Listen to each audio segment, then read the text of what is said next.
Good morning. Hi, everyone. I hope you had a happy Thanksgiving yesterday. I missed you. I'm sorry I haven't posted for a couple days. I had a few things to take care of, mainly my health, my brain. But I missed you, and I'm feeling much better. And I think I'm thinking a little clearer, so I feel like I can communicate better, which is the topic of this morning's conversation. I was on YouTube streets a little bit the last few days, and it got me thinking about the topic of how we communicate with one another, for sure. Because I, as per usual, have noticed a trend where I think people are really quick to assume the worst in each other when people write things. And wouldn't it be nice if when we are communicating, we took a moment and paused and asked ourselves, especially with people we communicate frequently with,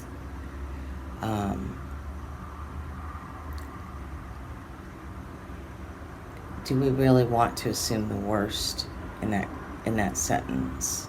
You know, is that really what they're saying? And perhaps even ask for clarity, ask for clarification prior to having a reaction. So if you're in doubt, ask the person, is this really what you meant? Because I read it this way. Especially if it's someone who doesn't use a lot of emojis, to kind of soften the blow of whatever the words look like or whatever. For example, I'm really close friends with Violet Witch, and one time she sent me a message, and it sounded pretty harsh for her even. And I wrote her back, and I was like, whoa, that sounded pretty harsh. Did you intend it to be that way? And she was like, no, not at all. And so I think it's okay to ask someone, like, was that your intent? Because you have to ask yourself, like, well, you don't have to. I mean, I have to ask myself, because I'm not going to tell you what you have to do with your life, but this is what I do. I ask myself, like, how much do I value this relationship or this communication that I'm having with this person? How much do I want to alienate every person I communicate with? And how much conflict do I constantly want to have in my life? So, and I notice this trend of a lot of conflict constantly going on with people over things that just don't really need to be conflict.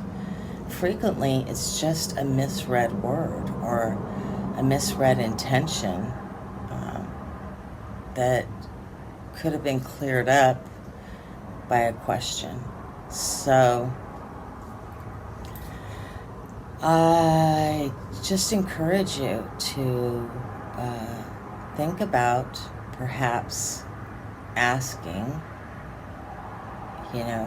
for clarification before you assume the worst in everybody. Because that seems to be the kind of the norm these days, where people are doing that. I know everybody's really, emotions are very heightened because of the way of the world and the way media is, the way social media is, the things that are going on. So it becomes more imperative that we bring ourselves, our souls our emotional well-being to a level where we are keeping our energy at a certain place, that we are being more thoughtful and more intentional in our interactions with other people, if we don't want to stay constantly in a state of anxiety you know? At least for me, that's really, really, really important. Like, that I am constantly checking in with myself about, like, how am I reacting?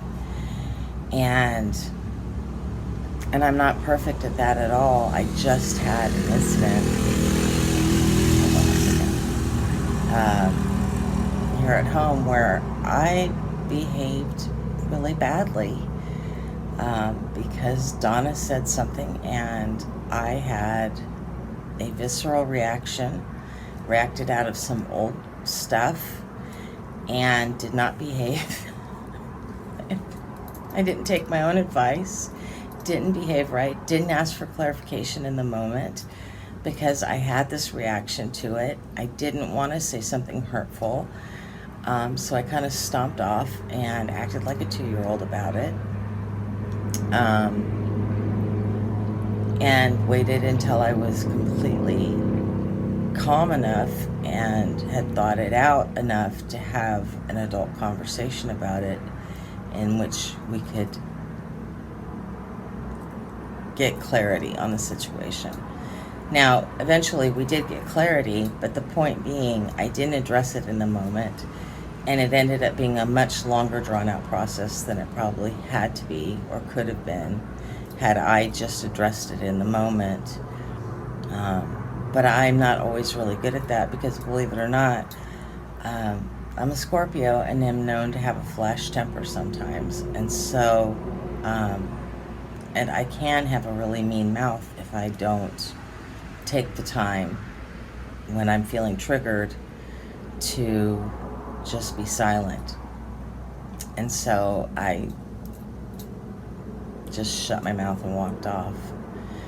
And I'm not saying that that's right or wrong or whatever, it's just what I did. But it did complicate the situation. So, and it extended a situation that didn't need to be extended. So here I am, always learning and always growing too. And that's the other part of remembering, especially when it's someone you know that does care about you and that you have a relationship with, that person is not your enemy, right? You're not dealing with the enemy here. You're dealing with someone who loves and cares about you. And that's an important thing to remember in relationship, whether it's friendship or your lover or your husband or your wife or whatever. You know, they're not your enemy. So, you know, reminding our brains of that can be an important thing. It can be helpful, I think. Anyways, so communication, it's a tough thing sometimes to get down. It's taken me 53 years and I'm still learning and learning and learning and learning about how to do it. And I even took a course on nonviolent communication, and I still am trying to get it down, which is why I'm talking to you guys about it today. Because, you know, it is important to try and not escalate situations when we're talking to people. And especially those people that we care about and we care about the relationships with. And I also want to talk about how do we know when we're dealing with toxic people in conversations. So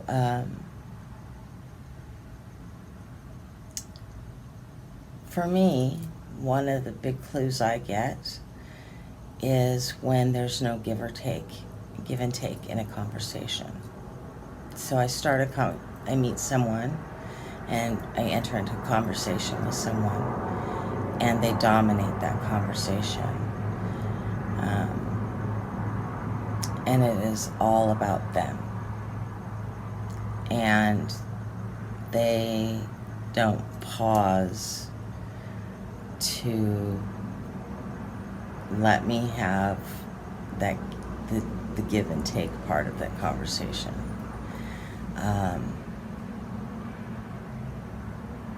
A conversation is normally I talk, then you talk, then you talk, then I talk, and there's that exchange of ideas, right?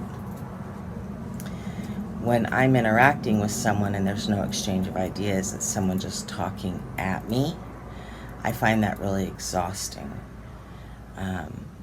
And that's a real clue to me that I'm dealing with a toxic person, because that's someone who just is needy. They just need my attention. They just need they don't have any empathy for where I'm at in that moment, whether or not I'm in the space to just hear them or even have the time to spend just listening to them. And there are many times that I'm willing to give time to people that are in need. That's not saying that I don't have time. I'm not willing to give time to just listen. If that's prearranged, because that's what I do, right? I do spiritual counseling. But when I'm just meeting someone in the course of the day or whatever, and I have those interactions with people, it can often be a clue to me that there is something deeper going on with that person, and that may not be someone that I necessarily want to interact with on a regular basis. So that might be a good way for you to kind of gauge whether someone is kind of an emotional vampire and will just suck your energy.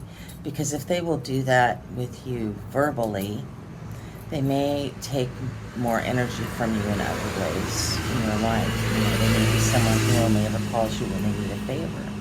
They may be someone who only ever calls you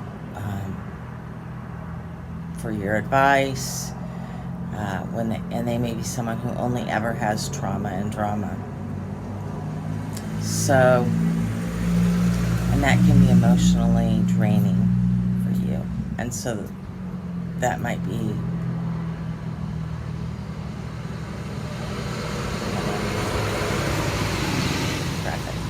a different kind of choice you might want to make,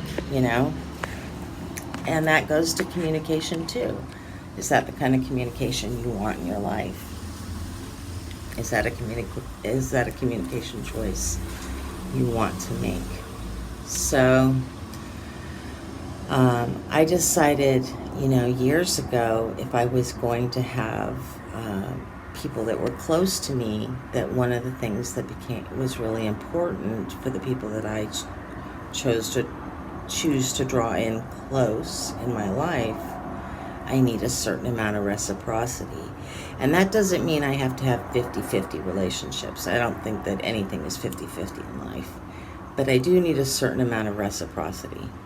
And so I need to at least feel like I matter to that person, and that they're going to at least check in once in a while and make sure that I'm, still on the other end of the line, or that I'm doing okay, that they'll understand when I do need to get off the phone, or that, if I just am not available because I've got other things going on in my life.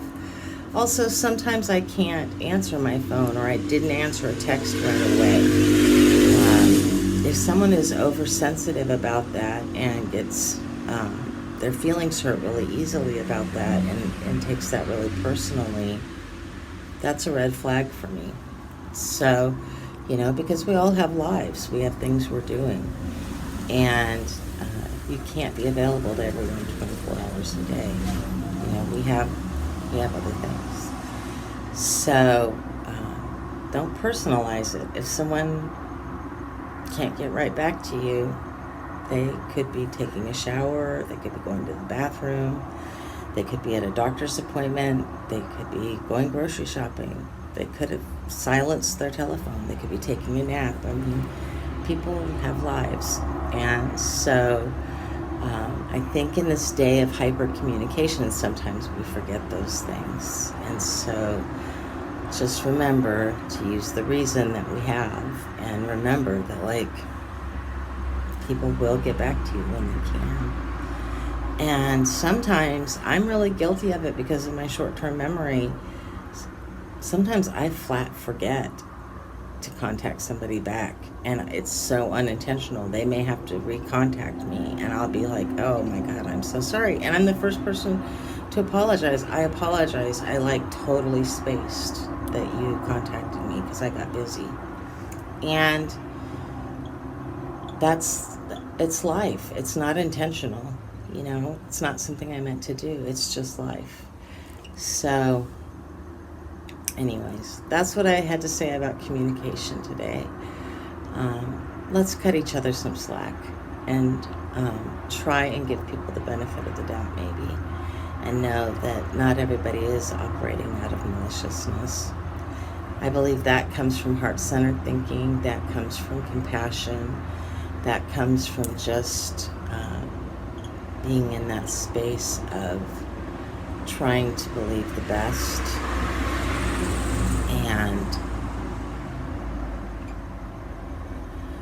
being in non-judgment as much as possible, and believing that, you know, we're all doing our best. And does that mean that everybody is? No. And we can use discernment there, right?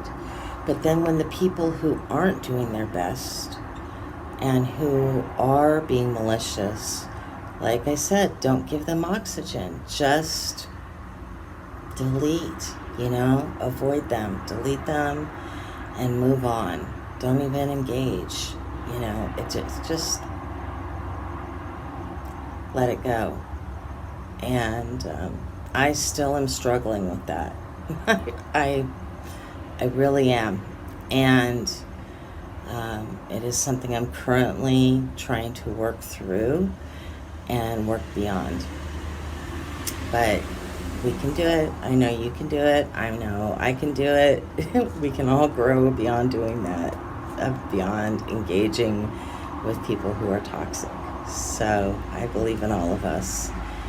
And just remember, we are all creations of the divine and worthy of all of the beautiful things on this planet. And I love you all. Have a beautiful, beautiful day. I think today is Friday, so we will do a live at, it will be 5 p.m. my time, so 6 p.m.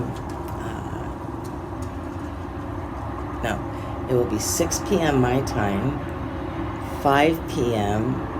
your time, and Central Standard Time. I'm not even going to lie to you and tell you I know right now. It's too early in the morning. I'll get back to you on the time. Anyways, I will post it. How about that? Anyways, I hope you had a wonderful Thanksgiving for those who celebrate. And I love you guys lots. Have a great day. Do something kind for somebody. Hopefully you get through the Black Friday madness if that's something you do. And if not, hopefully you stay safely tucked away in your home. And have a beautiful, beautiful day. Talk to you later. Bye.